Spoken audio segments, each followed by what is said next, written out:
السلام علیکم ورحمۃ اللہ وبرکاتہ۔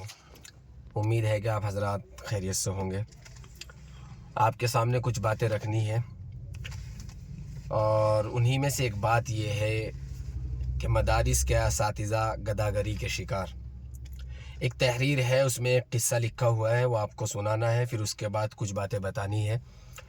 پہلے قصہ بتاتے ہیں، پھر بعد میں وہ باتیں بتائیں گے۔ رات کا پچھلا پہر تھا۔ شہر کے پوش علاقے میں ایک عالیشان کوٹھی کے دروازے پر قیمتی گاڑی آ کر رکی۔ اندر سے صاحب ثروت اترے، نوکروں نے سلام کیا اور ان کے بچے بھاگ کر باپ کے گلے لگ گئے۔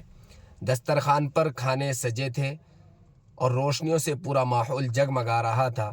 یہ منظر دیکھ کر کوئی یہ گمان نہ کر سکتا تھا کہ اسی شہر کے ایک بوسیدہ جھونپڑی میں اسی لمحے ایک معصوم بچہ بھوک سے بلک رہا ہے، اور اس کی ماں آنسو بہاتے ہوئے اسے تسلی دے رہی ہے کہ بیٹا صبر کر، کل اللہ کوئی وسیلہ بنا دے گا۔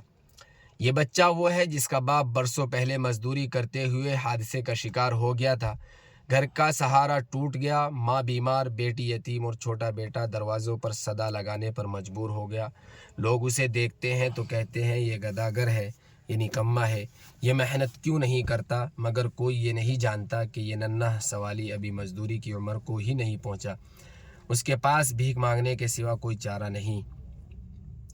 گداگر کی زندگی محض ہاتھ پھیلانے کا نام نہیں ہے، یہ تو سوالیہ آنکھوں، بھوک کی آگ اور بے بسی کے داغوں کا نام ہے۔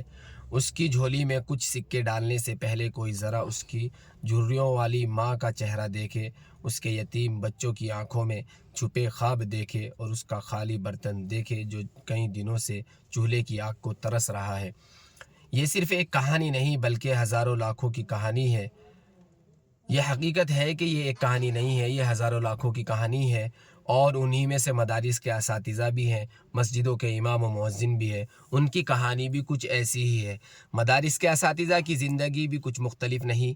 ایک استاذ کو دیکھیے، وہ دن رات قرآن و حدیث کی روشنی بکھیرنے میں لگا رہتا ہے، بوسیدہ کمرے میں بچوں کو پڑھاتا ہے، انہیں ادب و تہذیب سکھاتا ہے، ان کے دل میں اللہ و رسول صلی اللہ علیہ وسلم کی محبت جگاتا ہے، لیکن جب وہ گھر لوٹتا ہے تو اس کی اپنی اولاد فیس اور کتابوں کے لیے آنکھوں میں امید سجائے کھڑی ہوتی ہے، بیوی اشیاء خرد و نوش کے سوال کرتی ہے، اور وہ استاد جس کے الفاظ سے طلباء کے دلوں میں ایمان کی شمع جلتی ہے، خود 2 مہینے 3 مہینے کی باقی تنخواہوں کے بوجھ تلے دب کر اپنی عزت نفس کو چھپاتا ہے۔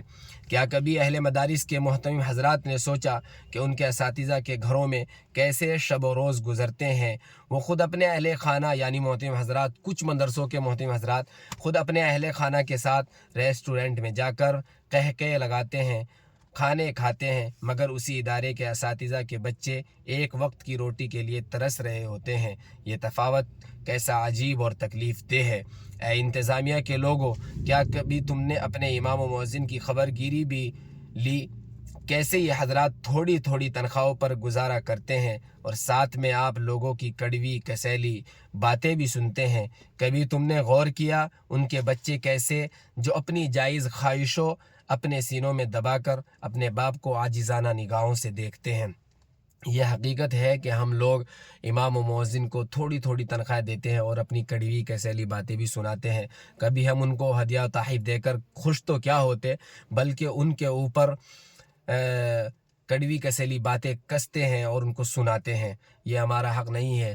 ہمیں اپنے اماموں اور مؤذنوں کا حق پہچاننا چاہیے، مرتبہ پہچاننا چاہیے۔ مؤذن کا کتنا بڑا مرتبہ ہے، یعنی وہ اللہ کی آواز بلند کرتا ہے، اللہ کی آواز کی صدا لگاتا ہے، اور ہم مؤذن سے لیٹرنگیں بھی صاف کرواتے ہیں، غسل خانے بھی، پیشاب خانے بھی، ادھر بھی جھاڑو لگاؤ ادھر بھی جھاڑو لگاؤ، اور کہیں اگر تھوڑا بہت کوڑا مل جائے اس کے اوپر بھی باتیں سناتے ہیں۔ یہی ہمارا حال اماموں کے بارے میں ہے کہ امام اگر 2-4 منٹ لیٹ ہو جائے تو ہم امام کے بارے میں بھی پتہ نہیں کیسی کیسی باتیں اپنی زبان سے نکالتے ہیں۔ اس سے ہمیں بچنا چاہیے اور پرہیز کرنا چاہیے۔ اور آپ ان کے چہروں کی جھریوں کو دیکھ کر دبے ہونٹوں نالا ہوتے ہیں، اور کچھ کر گزرنے کا داعیہ دل میں جمائے کچھ نہیں کرتے۔ اے اہل ثروت، تم اپنے عالیشان محلات کے آئینوں میں صرف اپنی صورتیں دیکھتے ہو، ذرا ان گلی کوچوں میں بھی جھانک کر دیکھو جہاں غربت کے مارے ہوئے انسان کپ کپاتے ہاتھوں اور بھوک